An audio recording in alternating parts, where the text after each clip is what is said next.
Hi folks, in this lesson we're going to look at the conservative force and non-conservative forces. Now, before I define the conservative force, I'd like to give you the type of conservative force. The type of conservative force, even the word conserve, it means keep or to preserve or to maintain. So the conservative force is a force that maintains what? Conserved, that maintains energy, right? It's a force that maintains energy or is a force that conserve energy, right? The type of conservative force is the weight, right, which is the gravitational force. So the gravitational force is the conservative force, and in the components of the gravitational force that is a conservative force is Fg parallel. So the Fg parallel is a conservative force, not Fg perpendicular, right? Now let's define, and not only the weight or the gravitational force, it's a conservative force. Also the electrostatic force is a conservative force, but we're not going to focus on this topic with the electrostatic force, but you need to know that it's part of the conservative force.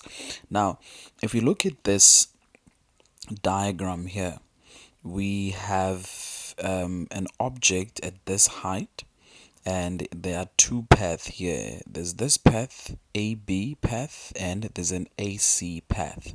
In those both paths here, there is a gravitational force, and if we take this object, we want to do the work of this object to put it on the ground, we put it on the ground this way, or we put it on the ground this way. So in both paths there is a gravitational force, which is this gravitational force in this path is the Fg parallel, and this one is the normal gravitational force, which is just Fg, the weight, right? Now the path is frictionless, it has to be frictionless.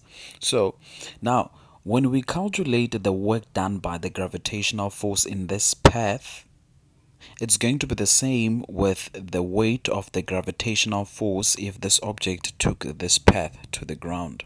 If we're doing the work this way, and we're also doing the work taking the object this way, right, the work done by the gravitational force in both way is the same. So that's why the gravitational force, we say it's a conservative work, it's a conservative force, because its work is the same everywhere.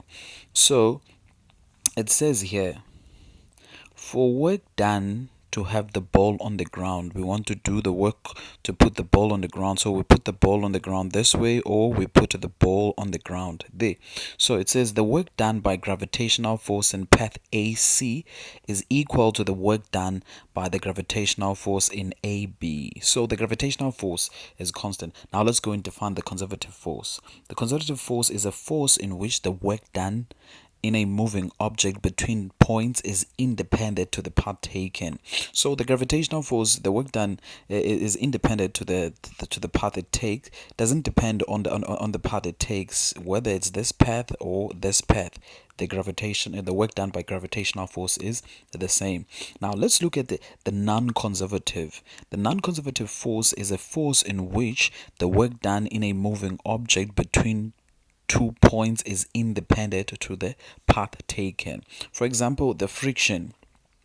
The friction, if the object moves this path, the work done by the friction is not going to be the same with the work done by friction this path. But what do I mean by the work done by friction in this path? I mean this type of friction, the air resistance, because what resists an object here, it's a friction, and what resists an object here, it's an air resistance. So what opposes, what opposes there. So the type of non-conservative forces, guys, you must be able to define, guys. These are the definition of non-conservative force. You need to know according to the exam guideline. These are the exam guideline definitions. So once again, is a force in which the work done on a moving object between 2 points depends.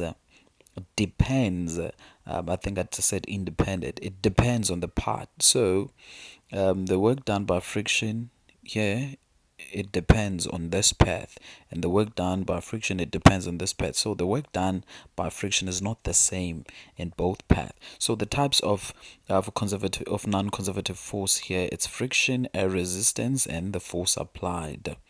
The force applied, guys, such as tension, force applied by an engine, which is the force of an engine, the force that moves whatever object, let's say the engine of a car, engine of a truck, engine of an aeroplane.